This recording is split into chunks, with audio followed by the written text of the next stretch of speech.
Olá, amados irmãos, aqui é o pastor Alberto Seiroc. Nós vamos iniciar neste momento mais uma lição da Escola Bíblica Dominical. Se você ainda não tem a revista Palavra e Vida, eu aconselho você a entrar no site da Convenção Batista Fluminense, baixar esse material e acompanhar semanalmente conosco o estudo dessa lição. Estamos estudando nesse segundo trimestre sobre a vida do apóstolo Paulo, as suas principais doutrinas. E hoje, na lição de número 9, nós vamos abordar o seguinte tema: a Igreja, Cristo presente no mundo. A Igreja, ela traz a pessoa de Jesus Cristo atuante neste mundo, ou seja, Cristo atuando através da sua igreja. E esse tema, a igreja, é um tema bastante interessante na teologia, porque a doutrina da igreja tem sido discutida no decorrer dos séculos. E a doutrina da igreja, ela é chamada de eclesiologia. Você vai entender o porquê. Então, a doutrina da igreja, ou eclesiologia, é o tema que nós iremos abordar neste instante. O texto bíblico de hoje, ele se encontra em Efésios capítulo 4, versículos de 1 a 16. Eu não vou trazer esse texto, especificamente, eu aconselho você a ler, acompanhar na sua Bíblia, mas hoje eu não vou utilizar diretamente esse texto. Eu vou utilizá-lo no final, mas eu quero trazer também outras passagens bíblicas para falarmos deste assunto. Não apenas do ponto de vista de Paulo, mas como nós enxergamos essa eclesiologia através da Bíblia, através da Palavra de Deus. Mas se você estiver com a sua Bíblia, deixe aberto nessa passagem, Efésios capítulo 4, versículos de 1 a 16. Então vamos mergulhar nesse assunto, porque ele vai talvez mexer um pouco com as nossas cabeças. E vamos iniciar fazendo a pergunta: o que é igreja? Você tem uma definição de igreja?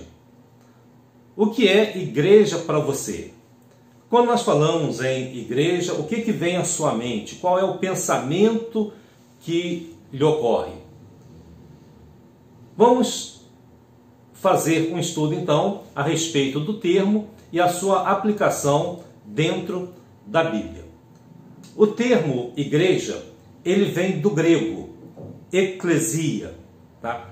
Eclesia, ela é um termo grego, daí a palavra eclesiologia, e eclesia ela é formada por duas outras palavras.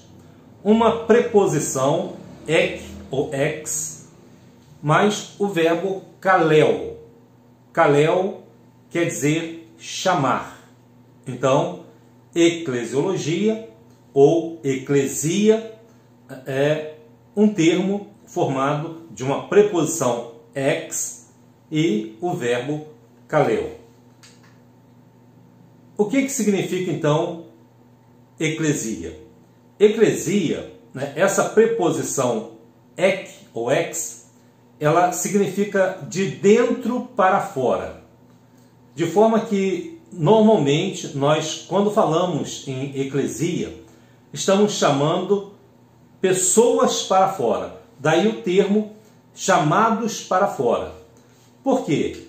A ideia da palavra é exatamente aquilo que é trazido pela preposição ek ou ex, que significa de dentro para fora.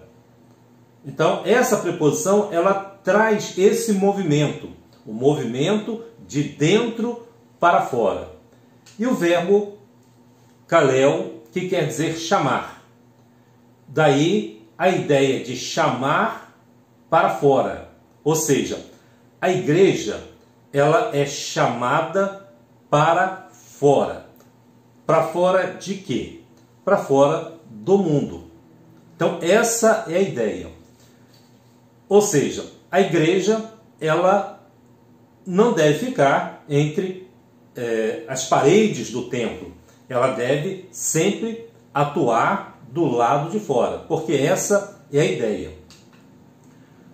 Quando nós falamos ainda no conceito de igreja, né, esse termo eclesia, ele vai nos dar uma ideia, né, de chamados para fora, e vai trazer o seguinte conceito, que os chamados para fora são pessoas. Então, quem é chamado para fora, quem é convocado, são pessoas. Daí o termo eclesia, né, chamados para fora, se referir a pessoas. Essas pessoas são chamadas, são convocadas. E normalmente, na época de Paulo, esse chamamento era para compor uma assembleia, ou seja, para que eles pudessem se reunir num determinado local. Daí a ideia, então, ter evoluído para uma congregação local de cristãos. Ou seja, essas pessoas eram chamadas para fora do mundo para se reunir em um determinado local, formar uma assembleia e, através dessa assembleia, eles cultuarem a Deus. Essa é a ideia de igreja. Todavia, a igreja ela tem várias dimensões. Hoje nós vamos ver pelo menos duas dimensões da igreja, e depois vou ainda no final falar de mais uma. Eu quero trazer então as duas dimensões da igreja.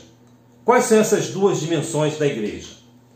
A igreja ela tem uma dimensão física, ou seja, as pessoas que compõem a igreja são pessoas de carne e osso. E essa dimensão física, essa convocação de pessoas, mostra que a igreja ela é atuante aqui neste mundo. Mas ela também tem uma outra dimensão, que é a dimensão espiritual. E nós vamos analisar essas duas dimensões da igreja para que você possa compreender de uma forma muito clara o que é uma igreja. Então vamos iniciar pela dimensão espiritual. Qual é a definição de igreja na sua dimensão espiritual? Nós temos o seguinte conceito, né? No sentido mais amplo, né, mais lato, a igreja é o conjunto de pessoas regeneradas em todos os tempos, em todas as épocas, no céu e na terra. Todas as pessoas hoje que vivem nesse mundo, que foram regeneradas pelo sangue de Cristo derramado na cruz, foram lavadas, regeneradas, transformadas, porque receberam Jesus como Senhor e Salvador da sua vida.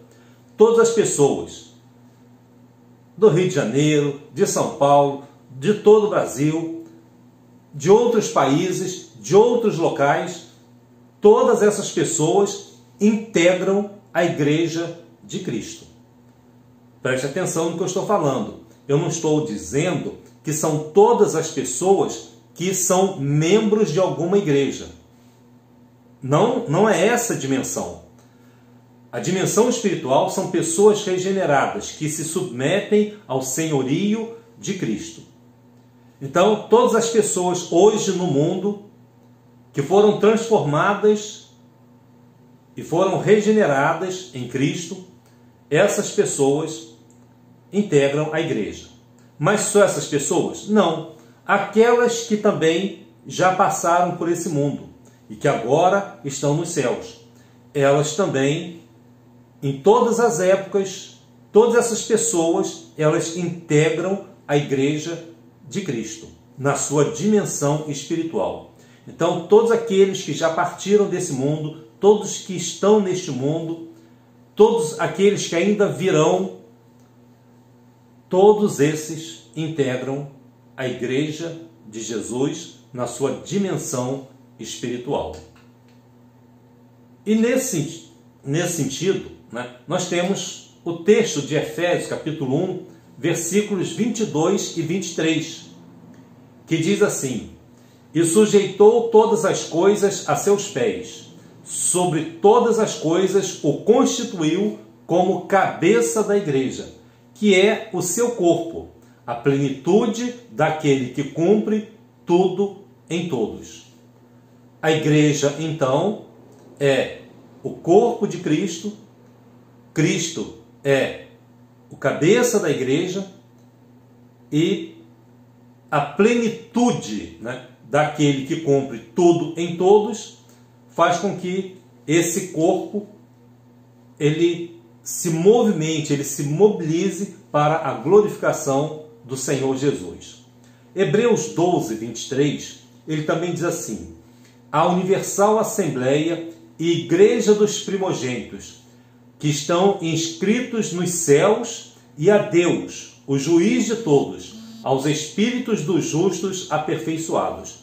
Ou seja, essa universal assembleia é essa igreja espiritual, todos os que estão inscritos no livro da vida, que servem a Deus e glorificam o seu nome. Essa é a igreja espiritual. E nós podemos ainda avançar, né, dizendo o seguinte, que essa igreja espiritual, né, nesse sentido, nessa dimensão, ela é idêntica ao reino espiritual de Deus. Ou seja, ambos significam a humanidade na qual Deus, em Cristo, exerce seu verdadeiro domínio espiritual. Nesse sentido, né, no sentido da igreja espiritual, ela se torna semelhante ao reino de Deus. Ou seja, o que é o reino de Deus? É o local onde Deus exerce o seu domínio. E se nós nos deixamos influenciar por esta vontade de Deus, passamos a viver de acordo com este domínio, estamos inseridos dentro do reino, estamos inseridos dentro da igreja.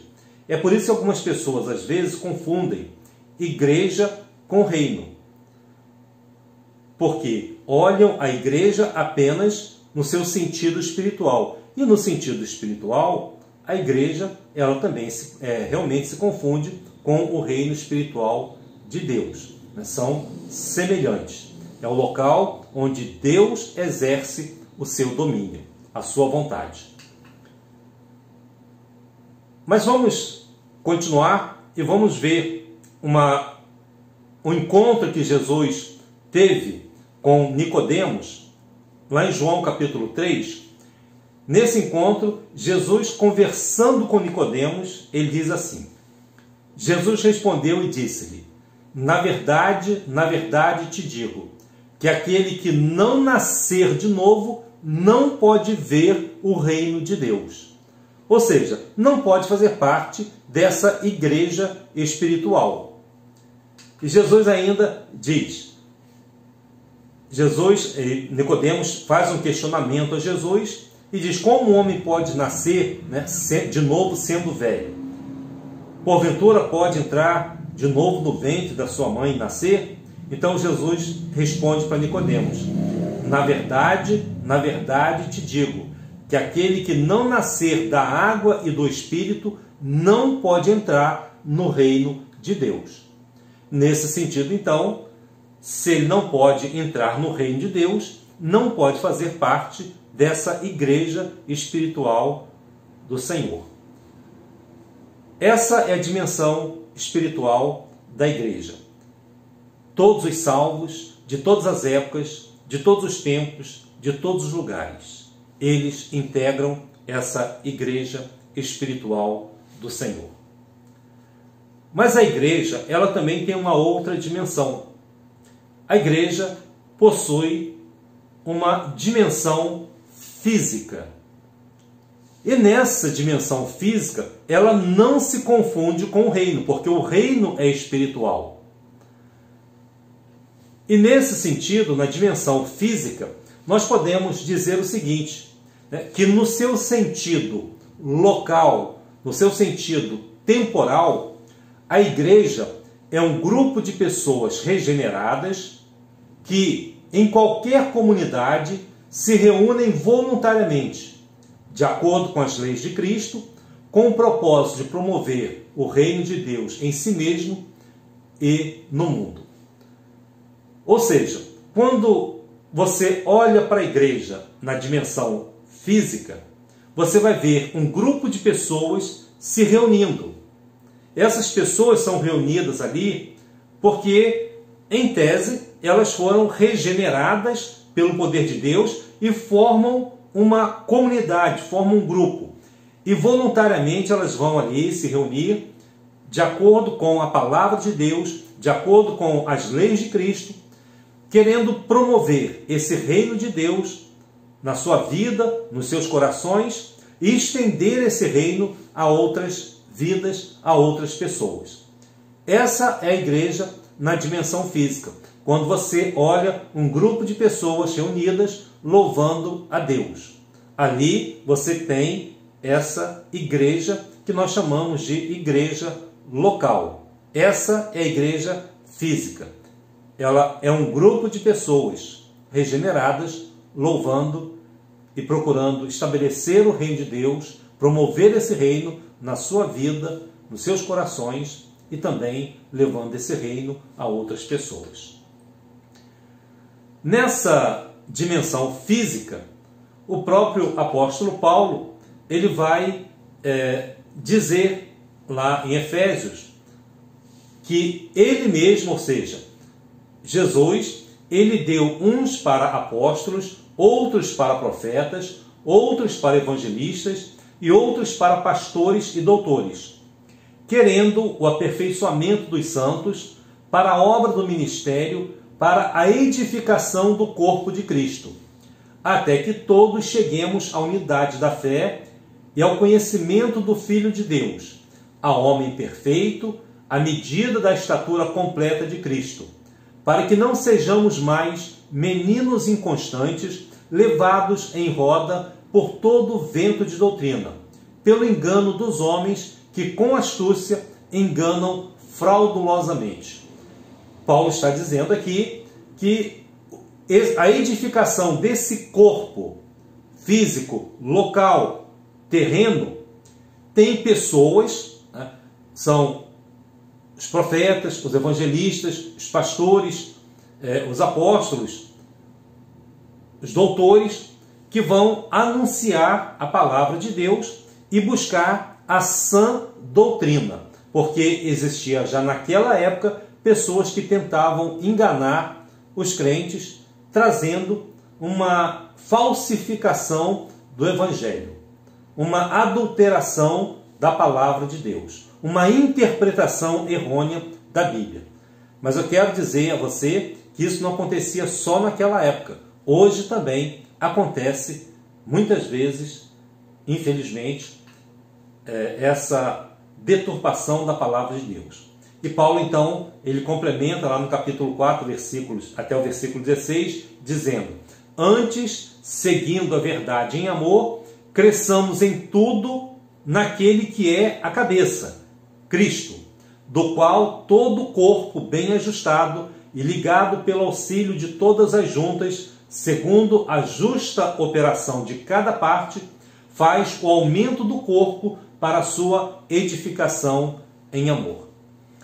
Ou seja, como a igreja espiritual, ela integra todos os crentes, todos os salvos, de todas as épocas, de todos os tempos, de todos os lugares, e os de hoje também, de todas as idades e de qualquer lugar, todos esses fazem parte do corpo de Cristo.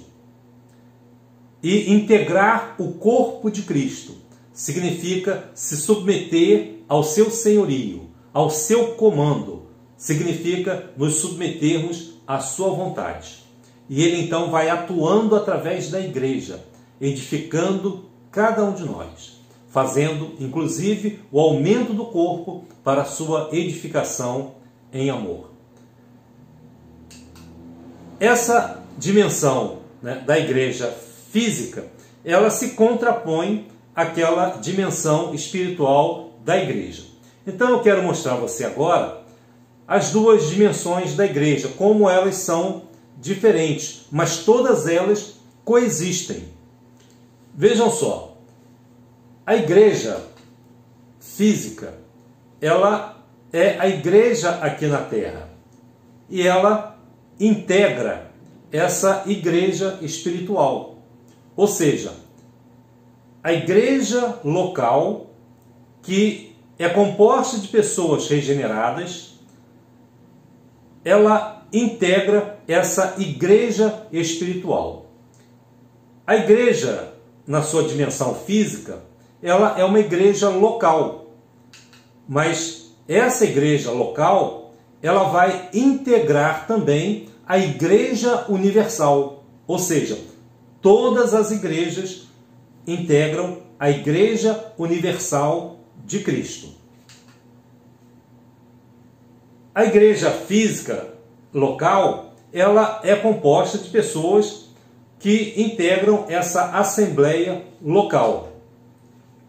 Mas essa assembleia local, ela também vai fazer parte da assembleia universal. A igreja aqui na terra, ela é uma igreja militante. Ela está usando as armas da luz, ela está usando as armas espirituais para vencer o mal. E essa igreja militante, ela vai se tornar a igreja gloriosa ou a igreja triunfante. Essa igreja triunfante é a igreja vitoriosa. Aqui neste mundo, a igreja física, ela é uma organização. Ou seja, ela é composta, né, de uma diretoria, ela é sistematizada, vamos dizer assim, de acordo com as leis do país e de acordo com estatutos, normas, regras. Todavia, essa organização, ela faz parte de um organismo. Ou seja, esse organismo é o corpo de Cristo, é um organismo vivo. A organização, ela integra esse organismo, que é o corpo de Cristo. E a igreja, na sua dimensão física, ela está sujeita às leis humanas, às leis dos homens. Agora mesmo nós não podemos estar reunidos, né, no templo, porque estamos sujeitos a essas leis, a essas regras. Todavia, quando tivermos a igreja unicamente espiritual, estaremos sujeitos apenas às leis de Deus. Hoje, tudo aquilo que faz parte dessa área espiritual, ela é realizada também nessa área física, sabendo que o objetivo está deste outro lado. Então essas duas dimensões, elas não são separadas, elas coexistem como corpo de Cristo. Vamos continuar, né, analisando o que a igreja não é. Ou seja, falamos o que é a igreja na sua dimensão física e na sua dimensão espiritual. Agora, o que a igreja não é? A igreja não é uma denominação. Os batistas, os assembleanos, os presbiterianos e outros grupos evangélicos, né, existem centenas, talvez milhares deles. Essa denominação, né, que nós chamamos desses grupos religiosos, na verdade, a igreja não é a denominação. É claro que a denominação, ela representa uma linha doutrinária. Nós também não podemos dizer que tudo é igual. uma das lições que nós vamos ver mais à frente são as questões das heresias, que muitas vezes eram pregadas no tempo do apóstolo Paulo. Então, as denominações são diferentes. Mas também não podemos achar que é tudo igual. A denominação, né, ela mantém essas diferenças, mas uma denominação, ou todas elas juntas, ela não significa que isto seja uma igreja. Não são membros de uma denominação que serão salvos. São aqueles que foram regenerados por Cristo. Então, quando nós falamos, né, nós fazemos parte da denominação batista e falamos de igreja batista. Mas vejam só, igreja batista, ela é uma denominação. A denominação não é igreja. Embora nós muitas vezes confundamos, né, essa questão. Em segundo lugar, a igreja também não é um prédio. Eu sei que todos nós, neste momento, estamos bastante tristes em nossos corações por não estarmos reunidos lá no prédio, no templo. Quando estávamos construindo o templo, lá em Tanguá, muitas pessoas perguntavam: o que vocês estão construindo aí? E eles diziam, né, ouvi muitas pessoas falando que nós estamos construindo a igreja. Vejam só, a igreja não é um prédio. O que nós construímos foi um templo, mas hoje o templo está lá. A igreja, ela não está se reunindo no templo. Por quê? Porque ali é só um prédio, e o prédio não é a igreja.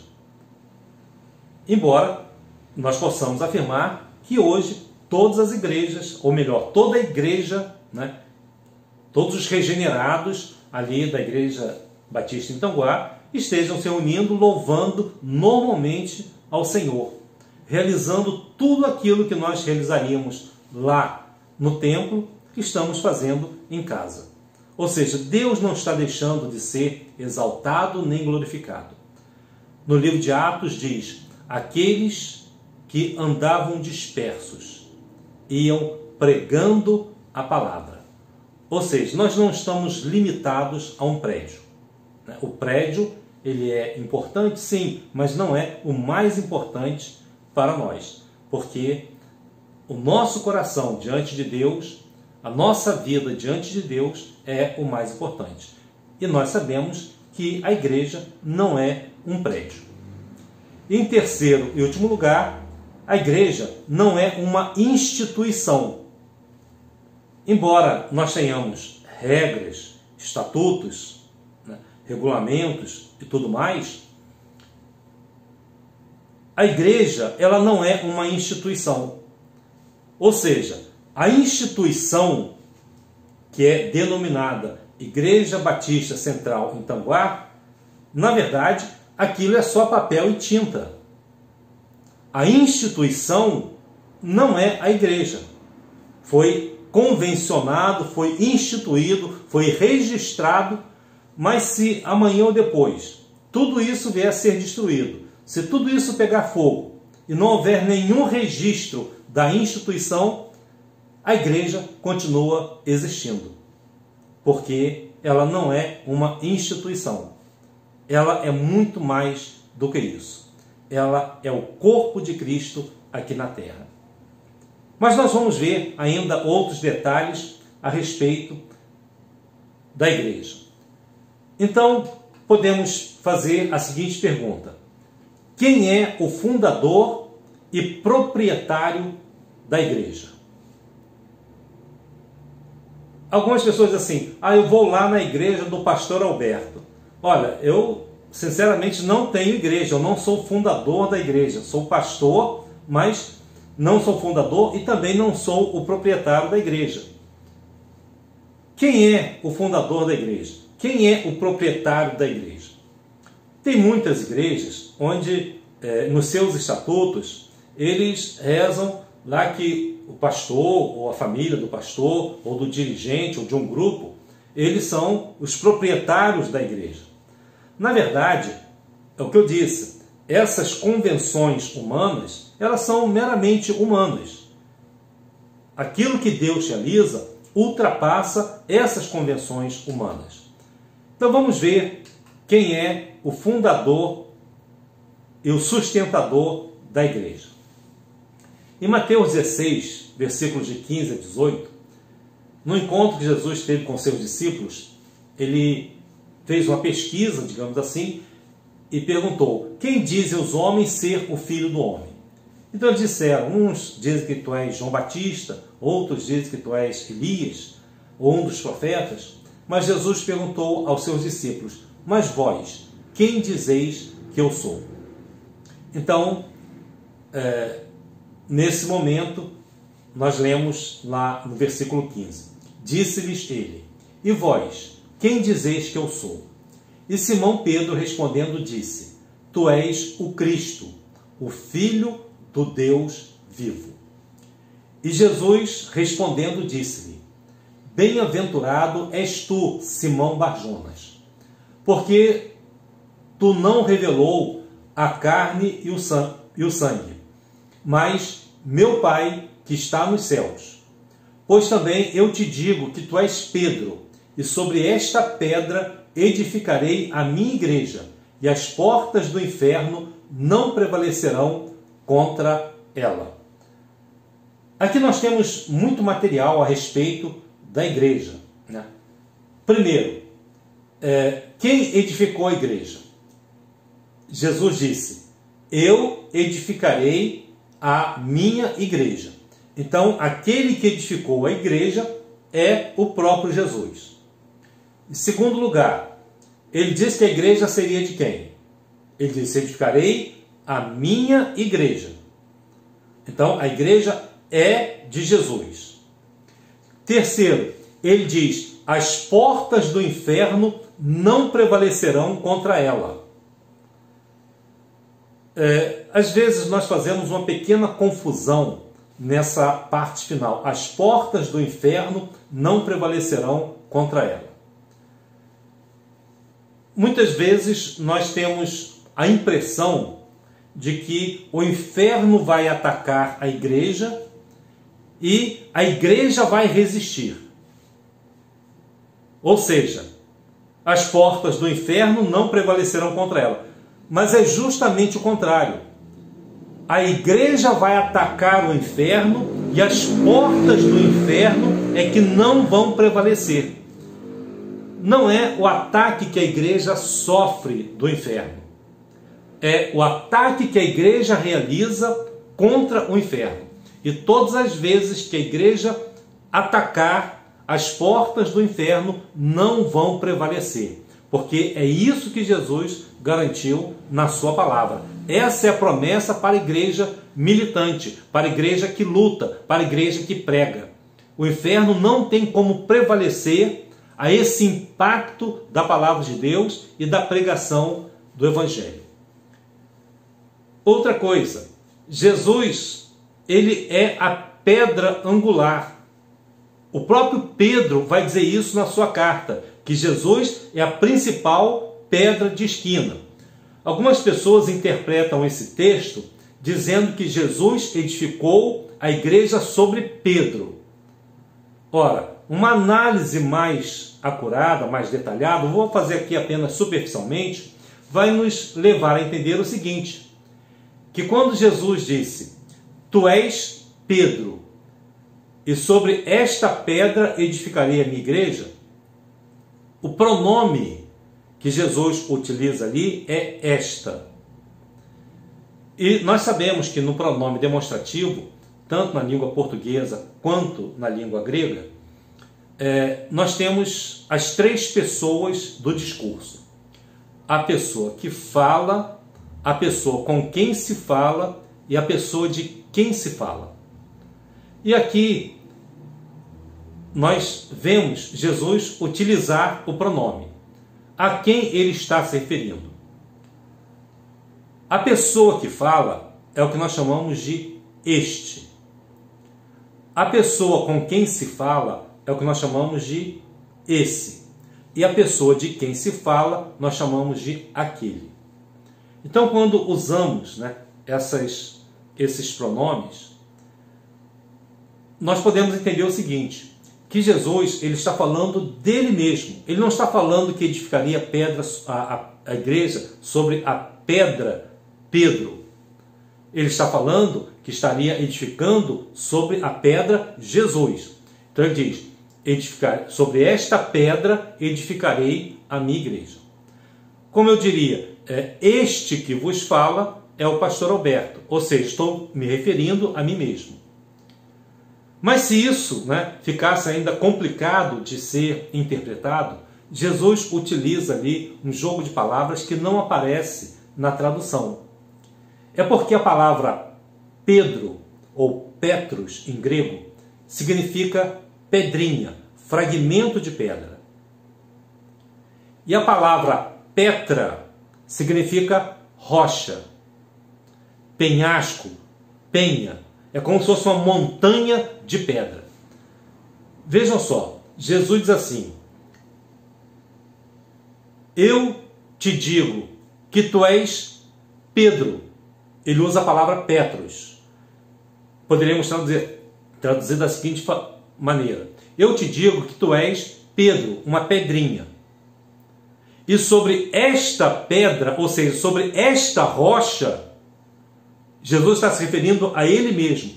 Eu edificarei a minha igreja. Você é uma pedrinha, mas eu vou edificar a minha igreja sobre uma rocha. E esta rocha é quem? É o próprio Jesus. Tanto que Pedro, na sua carta, ele mencionando Jesus, ele diz que Jesus é a principal pedra de esquina. Aquele que dá sustentação à nossa vida e também à igreja. Numa outra oportunidade nós vamos comentar mais profundamente esse texto. Mas só para que você saiba que a igreja é de Jesus. A igreja pertence a Jesus. Continuando. Quem é a igreja? Eu quero ver uma terceira dimensão, né, que é a igreja como sendo nós mesmos. Nós somos a igreja. Nós vimos o conceito espiritual de igreja, ou seja, integra todos os regenerados de todas as épocas, de todos os tempos e de todos os lugares. Vimos o conceito de igreja local, uma assembleia, uma reunião de pessoas. Mas existe também na Bíblia um conceito de igreja individual, ou seja, da igreja pessoa. Como assim?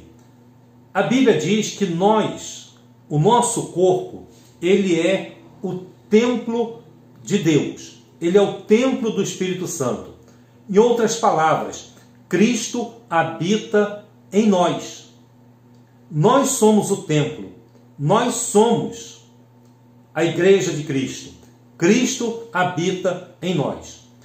Olha, se morressem todas as pessoas do mundo e ficasse um único regenerado, ainda assim a igreja continuaria a existir. Tentaram perseguir os cristãos, tentaram matar e mataram milhares deles. Mas enquanto houve um cristão, a igreja continuou existindo. Por quê? Esse é o conceito individual de igreja.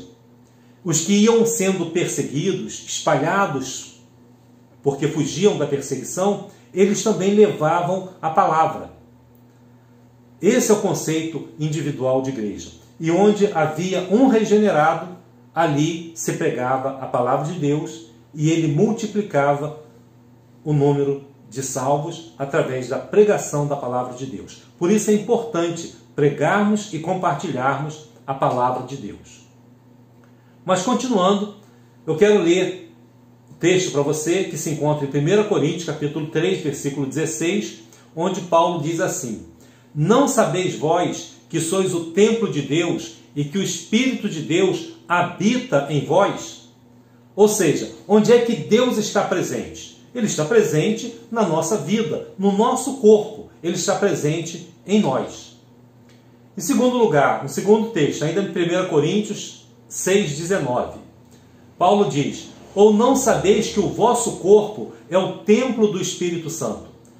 que habita em vós, proveniente de Deus, e que não sois de vós mesmos.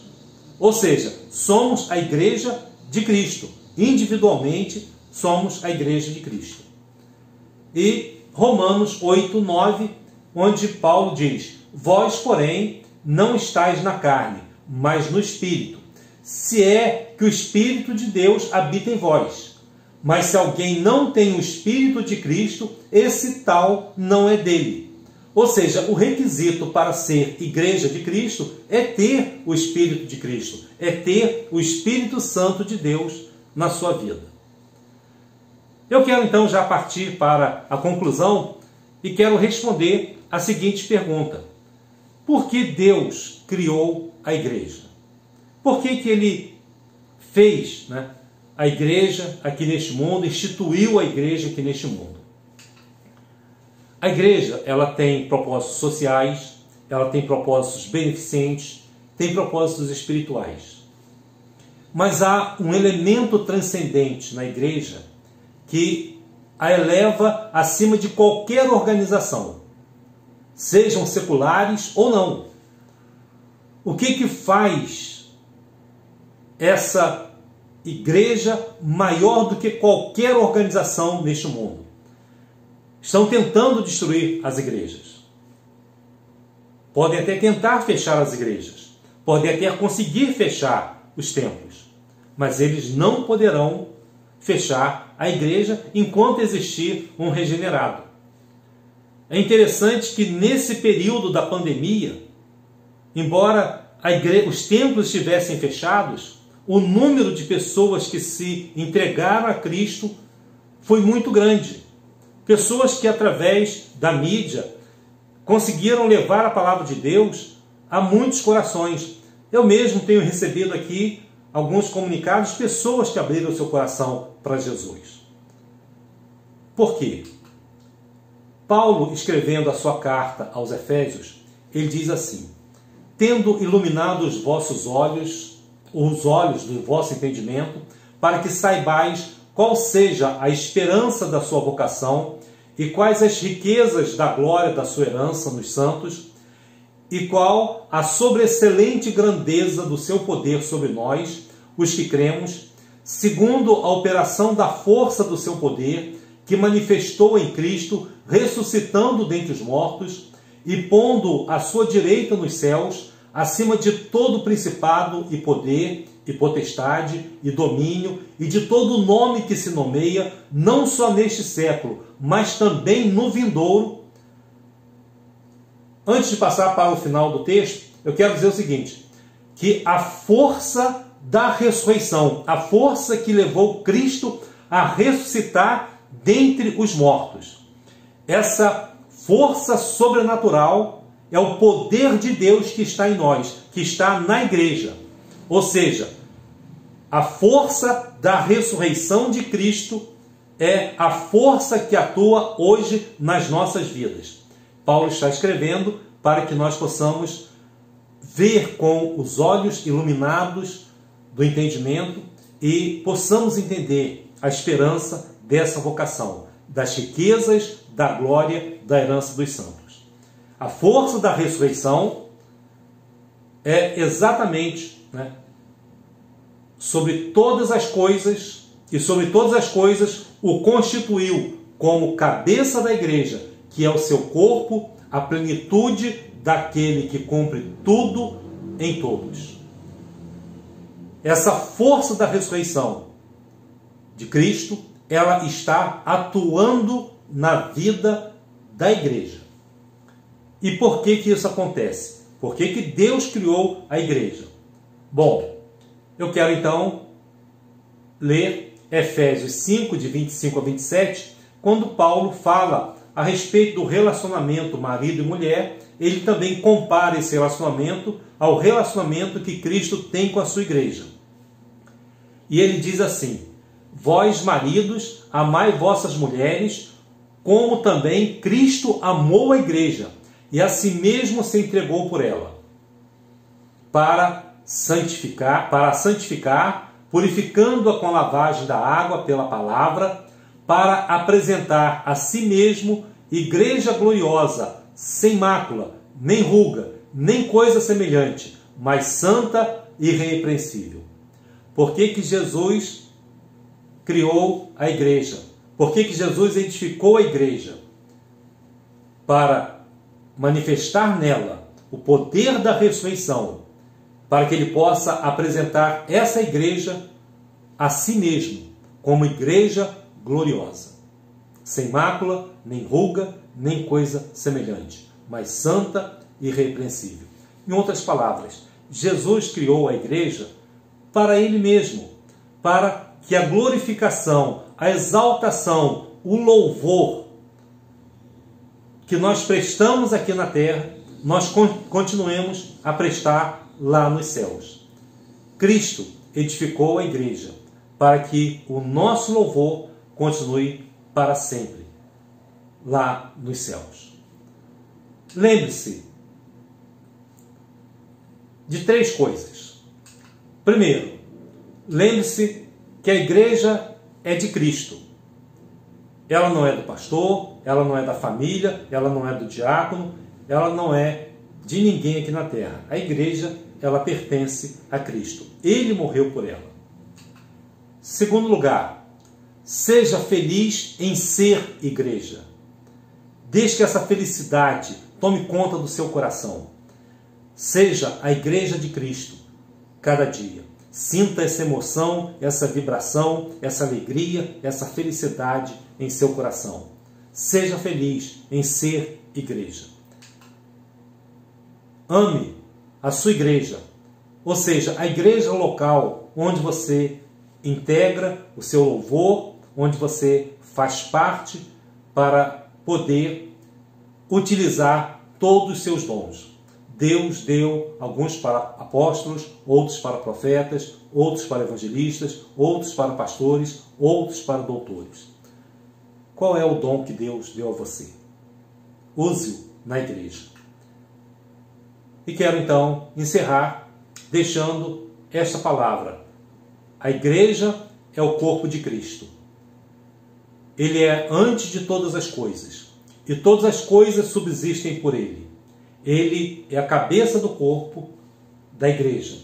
É o princípio e o primogênito dentre os mortos, para que em tudo tenha a preeminência. Colossenses 1, 17 e 18. A igreja existe para que em tudo Cristo tenha a preeminência, Cristo tenha a primazia, Cristo esteja em primeiro lugar. Que na sua vida, você que é a igreja, que Cristo esteja em primeiro lugar. Que na sua igreja local, que lá onde você se reúne com os demais irmãos em Cristo, Cristo esteja em primeiro lugar. Para que você possa fazer parte da igreja espiritual de Cristo, onde ele vai congregar todos os salvos e regenerados. Que você faça parte dessa família, que você faça parte dessa igreja. Se você ainda não faz, se você ainda tem alguma dúvida, abra o seu coração, receba Jesus como Salvador, entregue-se a Ele e deixe que Cristo venha habitar na sua vida. Torne-se você também a igreja do Senhor Jesus. Que Deus assim a todos abençoe. Amém.